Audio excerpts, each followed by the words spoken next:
Thomas the Tank Engine was feeling bright and cheerful. It was a splendid day.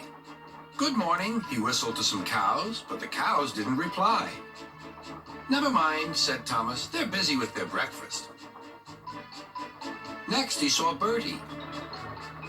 "Hello, Bertie. Care for a race today?" But all Bertie could say was, "Ouch! That's another hole in the road." "Bad luck, Bertie. Now, if you were a steam engine, you would run on a pair of reliable rails." "Huh," replied Bertie. "The railway was supposed to deliver tar to mend the road 2 weeks ago. You can't trust a thing that runs on rails."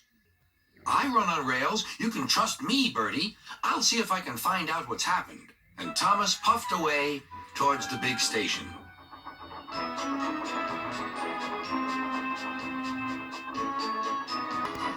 James was snorting about in the yard.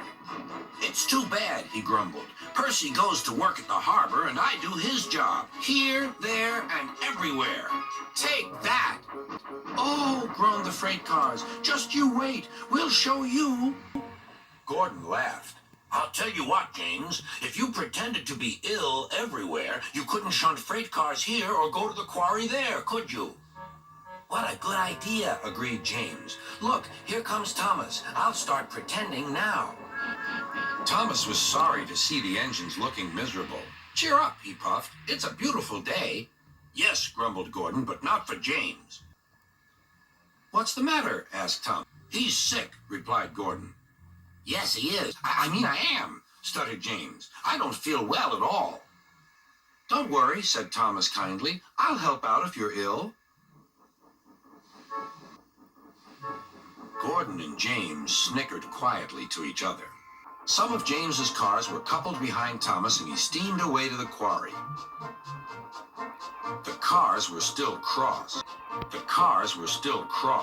"We couldn't pay James back for bumping us, so we'll play tricks on Thomas instead. One engine is as good as another." But Thomas didn't hear them. He collected all the stone from the quarry and set off back to the junction.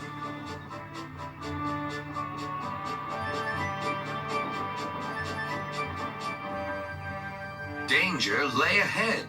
"Now for our plan," giggled the cars. "Go faster, go faster." They pushed Thomas over the switches. "Slow down," called Thomas's driver, and applied the brakes.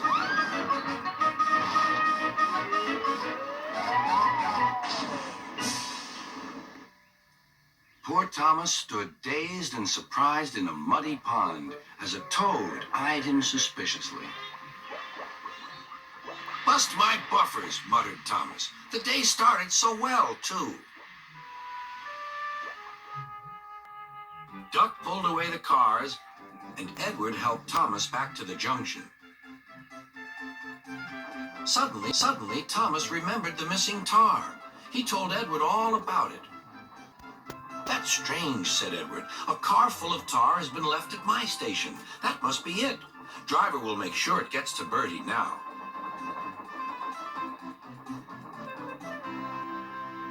Later, James spoke to Thomas. "I'm sorry about your accident," he muttered, "and so is Gordon.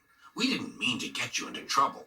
"Oh, indeed," spluttered Gordon. "A mere misunderstanding, Thomas. All's well that ends well." Just then, Bertie arrived. He looked much more cheerful. "My road's being mended now." "Oh, I am glad," replied Thomas.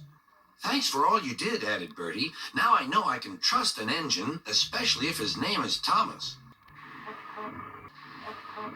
Gordon and James puffed silently away to the shed, but Thomas still had company. "Well, well," he sighed. "What a day for surprises." The toad, who was looking forward to a ride home, noisily agreed.